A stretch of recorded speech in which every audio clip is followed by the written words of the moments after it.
Hello friends, कैसे हैं आप सब। मेरे चैनल में आप सभी का स्वागत है। मैं आज बहुत दिनों के बाद ये ब्लॉग शूट करने जा रही हूँ क्योंकि पिछले 2 महीने से मैंने कोई भी वीडियो अपलोड नहीं की है अपने चैनल पे। उसका रीज़न है, मैं वैसे बेंगलोर में रहती हूँ। दिवाली के टाइम पे करवा चौथ के बाद मैंने कोई ब्लॉग डाला ही नहीं है क्योंकि उसके बाद दिवाली का तैयारी कर रहे थे हम लोग। फिर हमें घर भी आना था, तो घर की तैयारी, फिर टिकट्स नहीं मिल रही थी।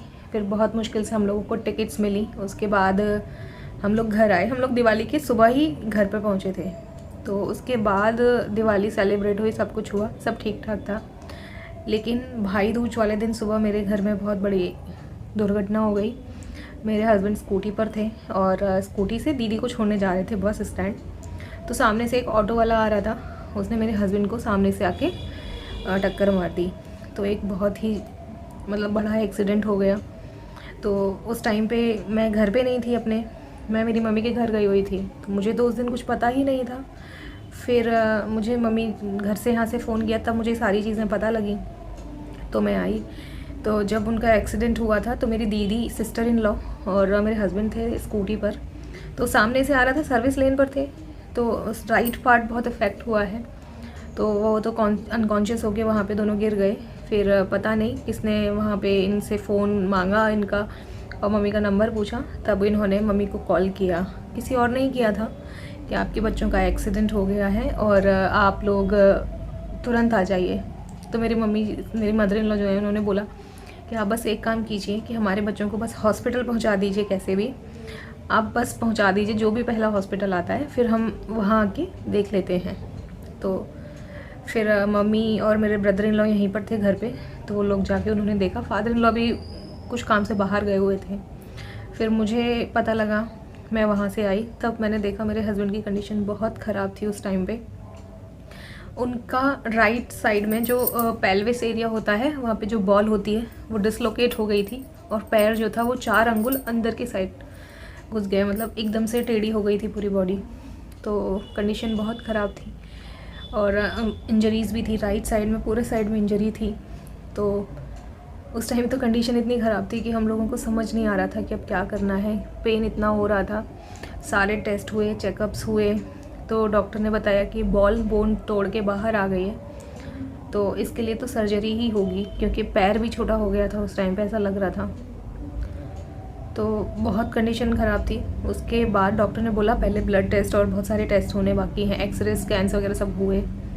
उसके बाद रिपोर्ट्स आई थी, तो डॉक्टर ने बोला अगर ये जो डिसलोकेट हुआ है ये आपको विदिन 24 आवर्स आपको सर्जरी करानी पड़ेगी। अगर आपने सर्जरी नहीं कराई तो प्रॉब्लम हो सकती है। तो 24 आवर्स का टाइम है।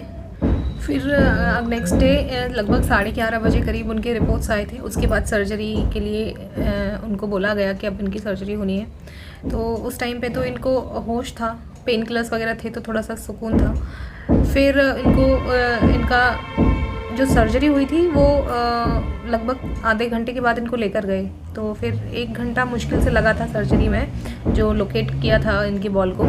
फिर उसके बाद जब इनको लेकर आए तो इनको ऑक्सीजन लगा हुआ था। हम एकदम देख के घबरा गए। तो डॉक्टर ने बताया कि जब इनका सर्जरी था तो इनका ऑक्सीजन लेवल बहुत ड्रॉप हो गया।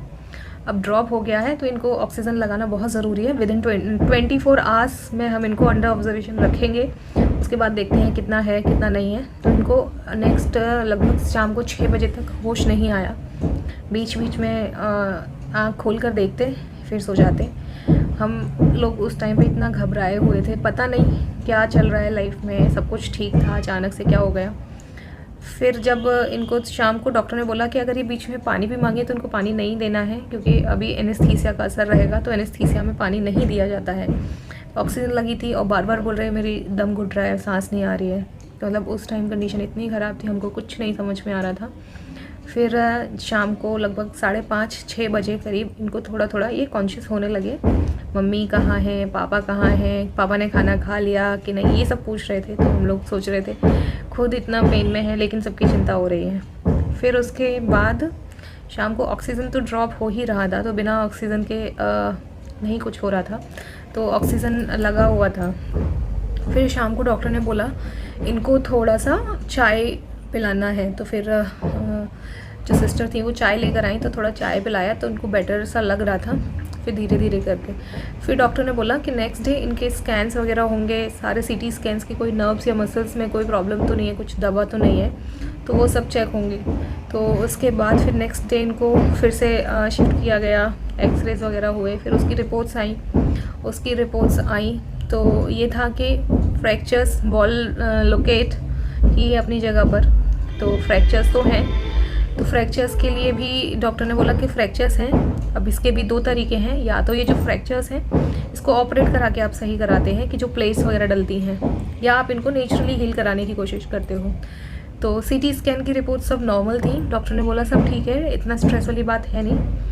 और एक्सरे के बाद आप देख लीजिए, डिसाइड कर लीजिए आपको क्या करना है आगे। आप नेचुरली हील कराने के लिए आप चाहते हो, या आप इनकी सर्जरी, अगर सर्जरी करानी है, प्लेट्स वगैरह डला के इनका ऑपरेशन कराना है, तो आपको जल्दी कराना होगा, क्योंकि जब बोन जहाँ पे जुड़ना स्टार्ट हो जाती है वो नेचुरली कैल्शियम बनता है, तो उससे वो फिर से वहीं जुड़ जाती है। तो डॉक्टर ने हमें बोला, अब हम स्ट्रेस्ड कि अब हम कहाँ लेकर जाएं। फिर डॉक्टर ने बोला अभी आपके पास 1-2 दिन का टाइम है, आप देख लीजिए क्या करना है। तो हमने फिर दूसरे डॉक्टर्स के साथ भी कंसल्ट किया, सेकेंड ओपिनियंस लिए, बहुत सारे ओपिनियंस लिए हमने, जो भी यहाँ पे डॉक्टर्स थे, अच्छे डॉक्टर्स। तो फिर डॉक्टर्स ने बोला कि जो हुआ है अभी तक वो भी ठीक है, इनका जो ट्रीटमेंट चल रहा है, लेकिन अगर आप इनको ऑपरेट कराते हो तो उससे ये रहेगा कि जल्दी चलना स्टार्ट कर सकते हैं, लेकिन उससे ये रहेगा कि इनको प्लेट्स वगैरह पड़ेंगे उसमें, तो प्लेट्स से प्रॉब्लम हो सकती है आगे, क्योंकि उसमें मैंने सुना है, मुझे ज़्यादा नॉलेज तो नहीं है, भगवान किसी को ऐसा वक्त ना दिखाए, तो उसमें ये है कि प्लेट्स जो रहती हैं वो बाद में निकलवानी भी पड़ती हैं, उससे चलने में प्रॉब्लम होती है, पेन रहता है बाद में। मेरी एक फ्रेंड थी, वो मुझे बता दी थी, तो मुझे इतना आइडिया नहीं था उस टाइम पे। तो अभी फिर हमने बहुत सारे डॉक्टर, फिर घर में सबने डिसाइड किया, फिर हम जिस डॉक्टर को ट्रीटमेंट करा रहे थे हमने उसके रिव्यूज़ लिए, लोगों से पूछा ये डॉक्टर कैसे हैं, तो सबने हमें बताया कि डॉक्टर बहुत अच्छे हैं, आप इनका जो सजेशन है आप उसको फॉलो करेंगे तो भी बेटर रहेगा। तो डॉक्टर ने हमें बताया कि जो पेल्विस बोन है, जो यहाँ फ्रैक्चर्स हैं, अगर आप इसको ऑपरेट भी कराते हो उससे कुछ बहुत ज़्यादा बेनिफिट नहीं होगा, उससे फिर भी 2-3 महीने तो इनको लगेंगे ही लगेंगे। आप नेचुरली कराओगे तो उसमें इनको आगे के लिए प्रॉब्लम्स कम रहेंगी।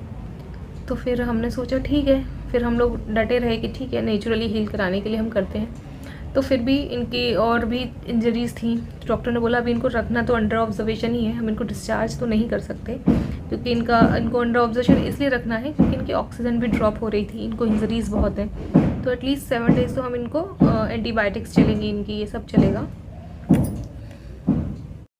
फिर मेरे हस्बैंड अप्रॉक्स 10 डेज़ हॉस्पिटलाइज्ड थे, लेकिन अभी ठीक नहीं है। मैं आपको दिखाती हूँ उनकी कंडीशन कैसी है। उनके पिछले लास्ट 2 मंथ से पैर में एक स्टैंड बंधा हुआ है और बेड पर ही है 2 मंथ से, तो बेड पे ही उनका, वो उठ नहीं सकते, करवट नहीं ले सकते, तो कंडीशन ठीक नहीं थी 2 महीने में, तो इसलिए मेरी कोई वीडियोस भी नहीं आई। और कोशिश की थी कि बीच में एक वीडियो अपलोड करूं, बट इतना टाइम नहीं मिल पा रहा था कि 2 महीने में, कि मतलब हस्बैंड को भी तो देखना है, बाकी चीज़ें तो सब कुछ माइंड में था ही नहीं कि वीडियोस भी डालनी है। लेकिन हाँ, अब मैं थोड़ा सोच रही थी कि स्टार्ट करती हूँ वीडियोस डालना।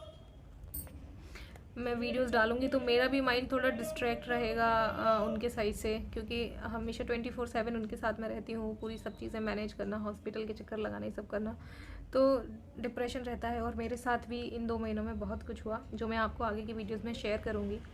और मैं चाहती हूँ आप मुझे सपोर्ट करें जिससे मैं अपना थोड़ा डिस्ट्रैक्ट कर सकूँ माइंड को। और कंडीशन मैं आपको दिखाऊंगी, अभी वीडियो बना के दिखाती हूँ आपको, लेकर जाती हूँ कैसी है कंडीशन उनके पैर की। तो मैं चाहती हूँ आप मेरे चैनल को सपोर्ट कीजिए। और मैंने कुछ टाइम पहले जॉब भी ज्वाइन किया था, तो अब जॉब की भी कौन 2 महीने 3 महीने के बाद जॉब पे रखेगा जब आप कुछ काम ही नहीं कर रहे हो। बीच में ऐसा भी प्रॉब्लम आया था कि हस्बैंड भी 1.5-2 महीने तक काम नहीं कर सकते थे, तो वहाँ पे भी स्ट्रेस था, क्योंकि मेरे हस्बैंड IT सेक्टर में है और इस टाइम पे US में कंडीशन बहुत ख़राब है, तो ले ऑफ चल रहे हैं कंपनीज़ में, तो कौन कंपनी फ्री में बैठ के सैलरी देती है। हाँ, पॉलिसीज़ अच्छी हैं, लेकिन काम तो करना पड़ेगा, तो कंडीशन अच्छी तो बिल्कुल भी नहीं थी।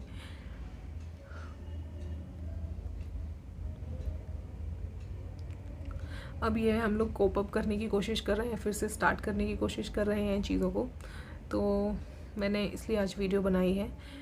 तो मुझे आप लोगों का सपोर्ट चाहिए, अगर सपोर्ट मिलेगा तो आगे की चीज़ें अच्छी रहेंगी, क्योंकि अभी मेरे हस्बैंड को ठीक होने में बहुत टाइम लगने वाला है। मतलब वो अभी 2 महीने से कुछ नहीं, बेड पर ही हैं। तो आगे की मैं चीज़ें शेयर करूँगी नेक्स्ट वीडियो में।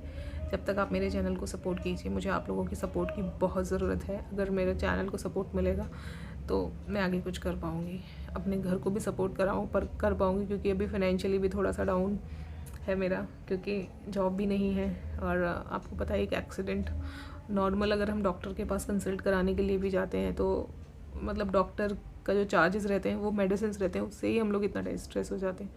तो मैं चाहती हूँ कि मैं भी थोड़ा सा इंडिपेंडेंट बनूँ, तो कुछ अर्न कर पाऊँ। बट ठीक है, आप लोगों का सपोर्ट रहेगा तो वो भी रहेगा। Thank you so much.